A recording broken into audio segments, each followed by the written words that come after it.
Bueno, desafortunadamente ya no sé más español y voy a hablar en inglés. Nuevamente me disculpo, pero yo quiero hablarles el día de hoy acerca de cómo reconocer cuando una mujer está en problemas por mucho sangrado. Yo voy a estar muy intenso acerca de cómo identificar la mujer en problemas, no hablar de todo lo que se puede hacer para ayudar. No, voy a hablar de manera intensiva, no extensiva. No voy a cubrir todo lo que se puede hacer. Una mujer puede sangrar, ya sea antes del parto o después del parto, de manera muy rápida y casi tan rápido como una persona que ha sido decapitada. Y esto se debe a que el embarazo está diseñado para permitir cierta pérdida de sangre durante el parto y generalmente la mamá aún así sobrevive, generalmente. Pero esto quiere decir que aunque es un número pequeño de casos, aún así son mucho para nosotros y debemos tener cuidado en tratar de ver cuando una mujer tiene problemas por tener mucho sangrado. Quiero mostrarles un caso y que ustedes piensen sobre si hay algún problema o no. Esto es Esto es una mujer nulípara de 30 años, la cual tiene el parto, tiene 53 kilos y tuvo parto por cesárea debido a que hubo una interrupción del parto a 7 centímetros. La cirugía no reporta complicaciones y la pérdida sanguínea es como de 1000 cc. Cuando es transferida a la sala de recuperación, su presión sanguínea está de 108,56 y su frecuencia cardíaca está en 100.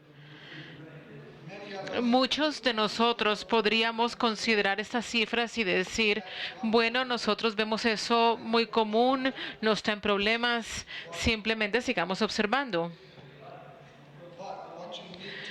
Pero lo que necesitan saber es cuál era su presión sanguínea antes. Su presión sanguínea antes del parto eran de entre 100 y 130 sistólicos, 80 diastólicos y su frecuencia cardíaca estaba entre los 70 y 80. Así que el 108 sobre 56 es una caída y el 100 es un incremento y de pronto puede tener problemas. 20 minutos después, aunque no hay exceso de sangrado vaginal y el útero no tiene ningún tipo de atonía, es firme a la palpación, su presión sanguínea es de 92 sobre 68 y su frecuencia cardíaca es de 94, perdón. Muchos de nosotros podemos ver esto con frecuencia y podemos pensar, bueno, su presión sanguínea diastólica se ha incrementado, eso es un poquito mejor, y la frecuencia cardíaca se ha reducido, eso es un poquito mejor también. Sigamos observando. Nosotros no creemos que ella tenga problema.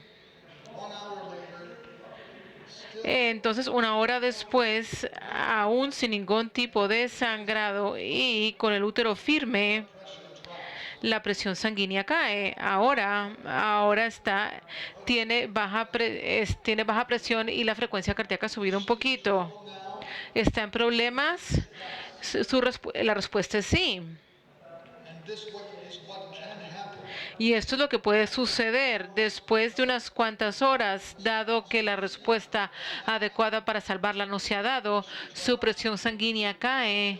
El ultrasonido demuestra que hay mucha cantidad de fluido en la cavidad peritoneal. Esa es sangre que proviene de un área de sangrado, que no está ligada no ligada de manera exitosa en el momento de la primera cesárea, y se realiza una reoperación, se hace una histerectomía, pero una coagulopatía conlleva a que se den múltiples transfusiones y eventualmente fallece el día siguiente con falla multiorgánica.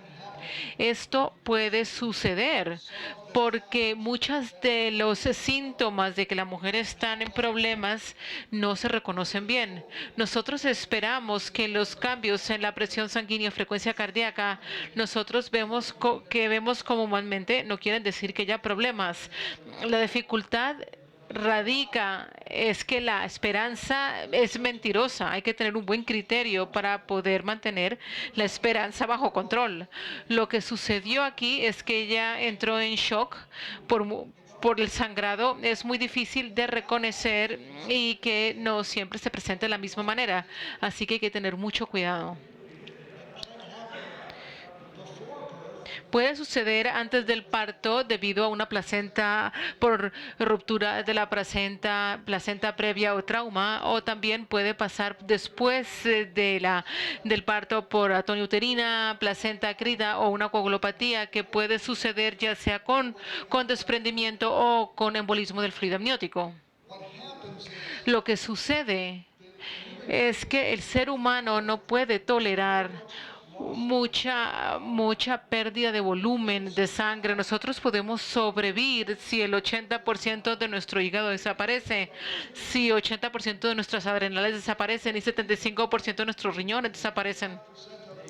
Y si el 75% de los glóbulos rojos desaparecen, e incluso si perdemos más del 50% de nuestros pulmones, nosotros sobrevivimos.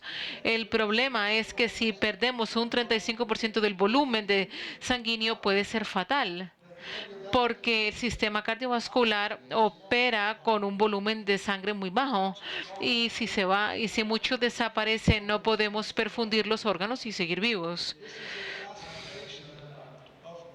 Esta es una clasificación de pérdida de sangre basado en cuánta pérdida de sangre se da y cuál sería el porcentaje del volumen total. Clase 1 y clase 2 generalmente nunca son problemas y si el sangrado se interrumpe, los pacientes se pueden recuperar. La clase 3 y 4 tienen mucho problema y pueden generar el fallecimiento si no se manejan de manera adecuada o si no se reconocen.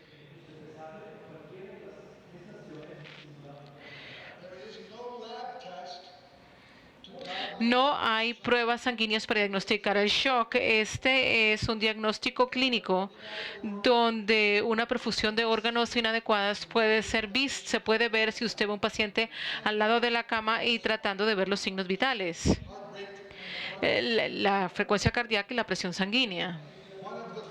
Una de las primeras cosas que suceden se relaciona con la presión del pulso, la diferencia entre la presión sanguínea sistólica y diastólica. La presión del pulso con una gran cantidad de hemorragia inicialmente se va a ampliar. Por tanto, esto sucede porque la presión sanguínea diastólica cae y baja mucho más. ¿Qué sucede la primera vez con nuestros pacientes, los cuales tuvieron el parto por cesárea? Cuando fue transferida al área de recuperación, su presión sanguínea estaba de 108 por 56, pero la presión del pulso era 52.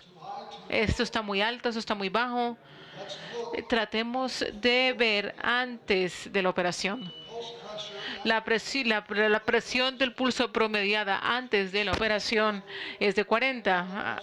Así que tenemos una presión de pulso que ha subido muchísimo, pero lo cual no es bueno. Esto indica que hay una hemorragia significativa, probablemente más de 1000 cc. Lo que pasa cuando perdemos sangre, perdemos plasma en las células y entonces el fluido intersticial rellena el plasma. Toma mucho más tiempo reemplazar el fluido intersticial, incluso más para que los glóbulos rojos incrementen los hematocitos. No. Cuando estamos tratando a los pacientes que han sangrado mucho, usted puede pensar, tenemos que administrar sangre, tenemos que darle sangre, pero eso no es la respuesta correcta. Durante unas cuantas horas es mucho más importante administrar fluidos intravenosos para que el volumen de la sangre esté ahí, para que el corazón bombee. Fluidos intravenosos es lo que usted debe administrar.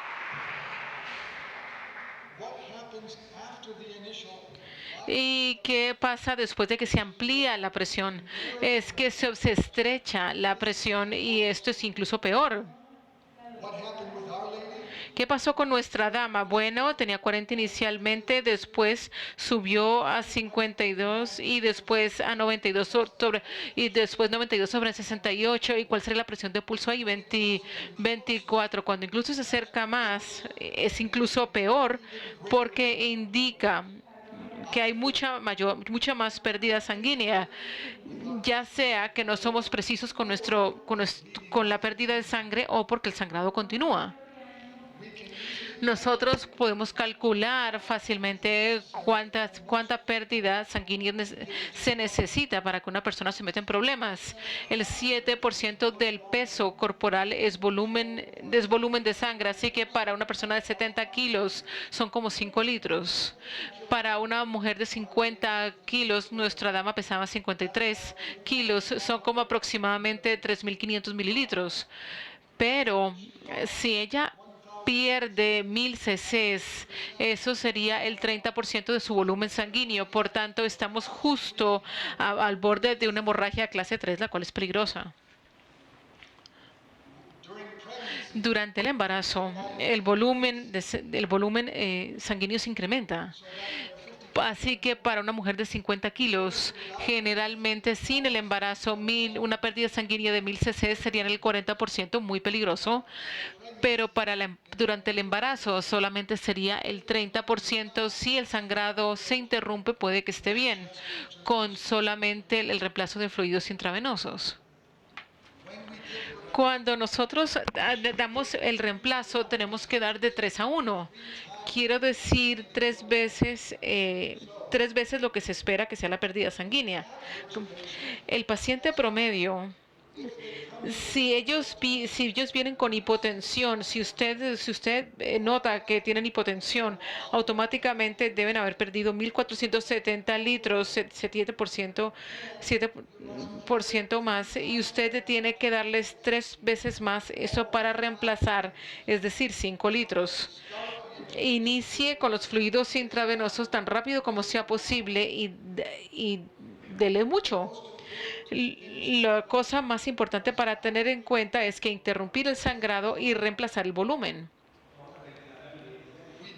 Nosotros hacemos esto poniendo 2 catéteres periféricos.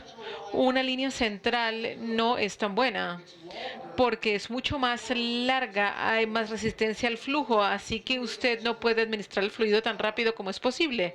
Es posible utilizar 2 catéteres periféricos IV. Bueno, el lactato de Ringers es lo que se tiene que administrar. Si usted no tiene lactato de Ringers, utilice solución salina. Y si no tiene solución salina normal, utilice lo que tenga a la mano. El fluido es lo importante. Administre 1 o 2 litros rápidamente, tan rápidamente como sea posible, y después trate de ver los signos vitales y trate de observar al paciente para ver si están mejorando. Si tienen una respuesta rápida y los signos vitales retornan a normal, de pronto nada más es necesario. Si el sangrado se ha interrumpido, usted ha corregido el problema. Pero hay momentos donde de pronto pueden responder de manera transitoria, puede que la presión sanguínea regrese nuevamente a normal, pero dentro de 1 hora sucede la hipotensión y la taquicardia, y esto quiere decir que el sangrado puede estar continuando. Puede necesitar una operación, alguien necesita hacer algo diferente. Y hay pacientes los cuales no van a responder al fluido inicial que se administra, y para aquellos pacientes de pronto tienen un 40% de volumen de sangre o más y pueden morir en unos cuantos minutos si no se actúa. Una de las cosas que también pueden suceder es la hipotermia, porque hay una constricción basal en la periferia para poder mantener a la sangre central para los órganos vitales.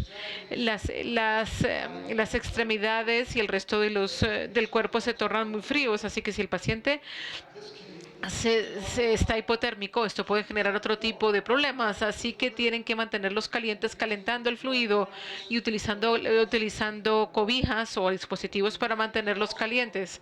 También se puede necesitar encender la calefacción en el salón, si pueden mantener la habitación mucho más caliente para ayudar al paciente. Si son hipotérmicos, si no tienen una buena perfusión de los tejidos, son acidémicos y esas dos cosas pueden generar una coagulopatía.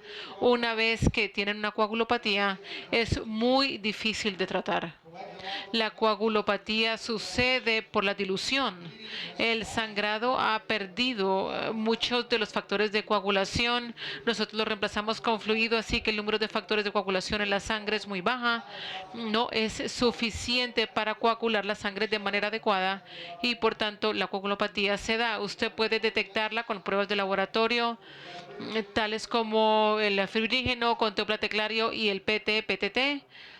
Y usted puede necesitar transfundir factores y muy probablemente lo hará si usted entra en estado de coagulopatía después de mucho sangrado. Así que bueno, para resumir, nosotros tenemos que reconocer el shock, nosotros debemos interrumpir el sangrado, nosotros debemos restaurar la perfusión de los órganos administrando fluidos y hacerlo disponible porque de pronto se van a necesitar más adelante, pero lo más importante son los fluidos. Este es el algoritmo que muestra qué puede suceder. La hemorragia genera hipoperfusión, lo cual da hipotermia y también acidemia, y la combinación de las cuales le va a generar una coagulopatía y puede usted estar en grandes problemas después de eso. Nosotros queremos identificar el problema aquí para que el resto no suceda. Nosotros podemos prevenir y si le presta atención a los pacientes, a cómo se ven y a los signos vitales. Hay otras cosas que se pueden hacer para el paciente después de un parto vaginal, tales como la compresión uterina bimanual. Garantizar que usted tiene suficiente ayuda, llamar para pedir una sangre que eventualmente será necesaria, iniciar la segunda línea IV, el calentar los fluidos y el paciente, y después de un parto vaginal de pronto necesita explorar la cavidad uterina, examinar la vagina y el cervix para ver si hay laceraciones, y recuerde insertar un catéter de Foley rápidamente para monitorear el gasto urinario, y no dude en administrar prueba de gases en sangre para ver si hay acidemia. Esto muestra lo que sería la comprensión uterina bimanual. Es difícil hacerla más de 5 o 10 minutos, pero durante ese tiempo usted puede reducir el sangrado con esta maniobra. Esto sería el empaque uterino, ya no se hace tanto hoy en día, pero usted puede, si no tiene ningún balón, para hacer el tampón, el balón de Bakri y el balón de Ebb son dos balones para el para el taponamiento e interrumpir el sangrado, y si los tiene, utilícelos. Y hay instrucciones en el paquete que pueden ayudar. En el momento de la cesárea puede que usted necesite hacer una ligación de la arteria uterina. Recuerde que usted debe hacerla en dos lugares. Abajo cerca de la incisión, pero también arriba para que la circulación colateral no permita mayor sangrado. De pronto se puede necesitar hacer la sutura de Billinch, tal como se muestra aquí. Y una persona debe apretar el útero mientras la otra ata la sutura. Esto así se ve después. Pero si usted no recuerda, porque es muy complicado poder hacer la sutura de Billinch, de pronto haga una sutura de lado a lado. A lo largo de todo el útero, haga por encima, alguien aprieta el útero y ata hacia abajo. Haga 3 o 4 de esto para poder apretar el útero y ayudar a interrumpir el sangrado. Así se ve. Aquí tenemos una imagen de lo que sería la sutura de Billinch después de que está en su lugar. Bueno, estas son las palabras, las cosas importantes que les quiero decir. Recuerden, paren el sangrado, reemplacen el volumen de sangre y préstenle atención a los signos vitales, porque usted puede identificar un problema mucho antes de que uno creer que hay un problema, y lo voy a dejar hasta aquí, porque aunque las palabras pueden ser sabias, ustedes son muy valerosos en tratar de salvar a estas mujeres.